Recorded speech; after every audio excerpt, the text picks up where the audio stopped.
Hey, this is Austin Weber with Weber Bracketology, where every day is Selection Sunday. And so far during this transfer portal cycle, there have been a lot of big name players to enter. But the one team that has done better than anyone else at not only maintaining their players, but picking up some new ones is probably Arkansas. This isn't too surprising given Eric Musselman's success in recent years at Arkansas with the transfer portal, but still, the gets that they've gotten, it's just been a really strong group of four players. Four of honestly the best perimeter players to enter the transfer portal so far. Arkansas has signed Tramon Mark from Houston, Keyon Menifield from Washington, Jeremiah Davenport from Cincinnati, and Khalif Battle from Temple. Four wings who can do a lot of damage scoring the ball. That's really what these four guys are pretty much known for. These four combined to score about 50 points a game in total last year, and for a team like Arkansas that just scored only 74, getting 50 points per game added, that's a huge lift to their offense. Not only can these guys score, but they bring a lot of experience. Last year's team in Arkansas, sure, there was Ricky Council and there was Davonte Davis, but guys like Nick Smith, Anthony Black, and Jordan Walsh, three freshmen, played huge roles. And if you looked at the Arkansas teams that made it to the Elite Eight the 2 years previously, they were pretty veteran-led teams, especially in the backcourt. The four players coming in averaged 71 games played each in their careers, which is basically the equivalent of 2 full seasons played. And one of those guys was a freshman, so that bumps the average down. So there's really a really experienced group of wing players coming in.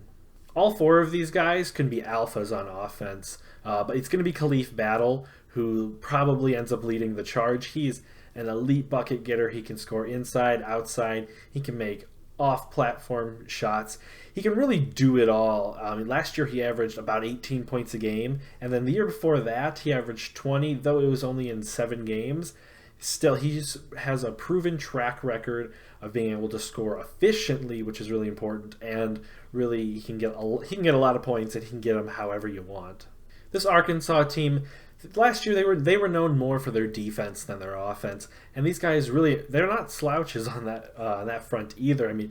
Jeremiah Davenport he's a big guy. He's 6'7" on the wing. Khalif Battle's long. He's 6'5". Tramon Mark was one of the best players on Houston, one of the best defensive teams in the country. Keyon Menifield, he averaged over a steal a game himself.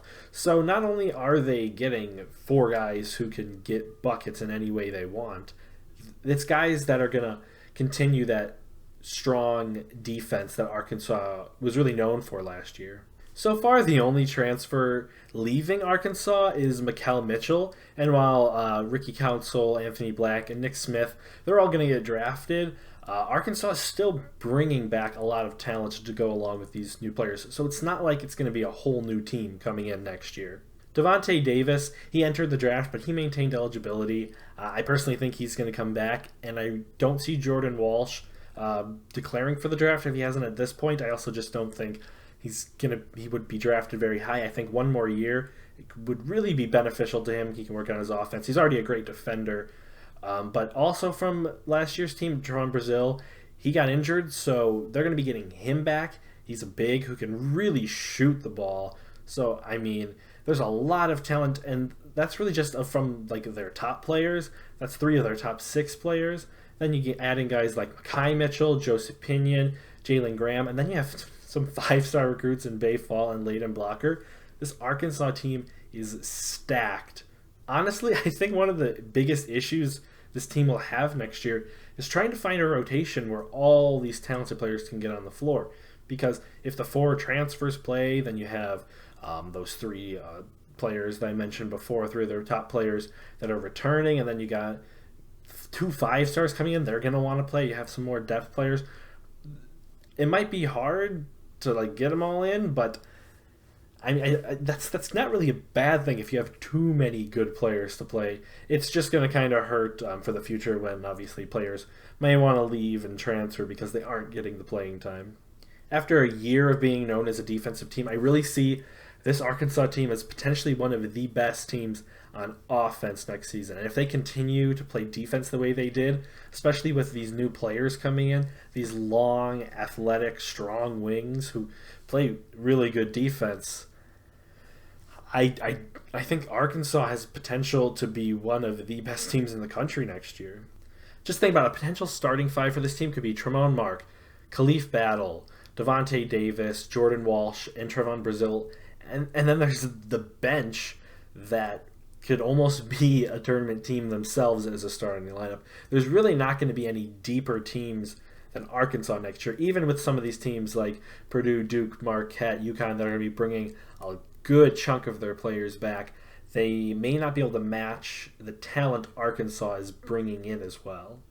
Because this Arkansas team is experienced, I wouldn't be shocked if they're a top 7 or 8 team. Last year I had them top 10 to start the year, but also Nick Smith, he didn't play early on, and really their lack of experience hurt them on offense, and I think Eric Musselman must have noticed that because he brought in 4 talented veteran players who can score the ball in a variety of ways.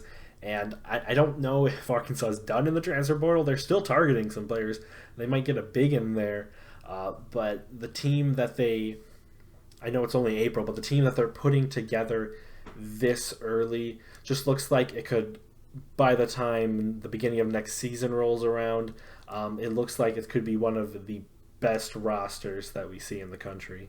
If I was to make the bet now, I would say that Arkansas is a good pick to make their 3rd Elite Eight in 4 years, and then the 1 year they didn't this year, they were in the Sweet 16. So what Eric Musselman is building there, he's very good at the transfer portal and getting players to come there. And honestly, that's the way that coaches have to be now. A lot of the older coaches that are retiring, I know some of them are doing it because of this transfer portal, because they're more used to going out and getting freshmen. But the coaches like Eric Musselman that can consistently pull in top flight transfers, that's going to be those are going to be the coaches that have a lot more success.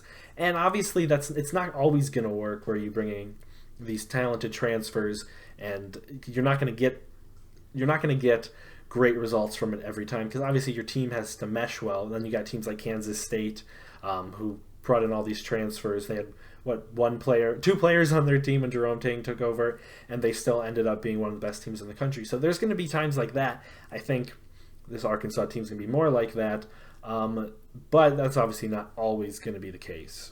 If you enjoyed, make sure you hit the like button and subscribe here for more college basketball content. I'm going to be doing more stuff like this throughout the summer, and then when the season gets going, that's when I get more into like bracketology and stuff like that. But thank you so much for watching, and let's continue seeing what crazy stuff goes on in this transfer portal.